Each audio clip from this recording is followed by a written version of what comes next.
श्री स्वामी समर्थ. सर्व स्वामी भक्तांना तुमच्या सर्व चांगल्या इच्छा महाराज पूर्ण करू द्यात हीच स्वामींचरणी मी प्रार्थना करते आणि आजच्या व्हिडिओला सुरुवात करते.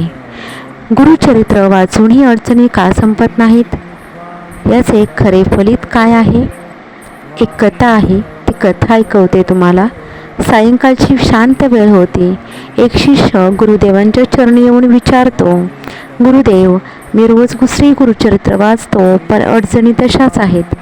गुरुदेव हसून म्हणाले, गुरुचरित्र म्हणजे फक्त कथा नाही, ते जीवनाचा आरसा आहे.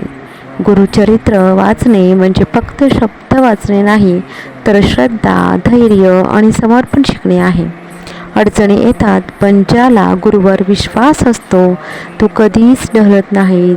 जो खऱ्या श्रद्धेने श्री गुरुचरित्र वाचल तर मार्गही मिळतो, धीरही मिळतो आणि मनाला अंतःकरणाची शांती मिळते. माझा हा व्हिडिओ तुम्हाला आवडला असेल तर लाईक करा, शेअर करा, सबस्क्राईब करा. झालेली सेवा मी स्वामी समर्थ चरणी रुजू करते आणि इथेच थांबते. श्री स्वामी समर्थ.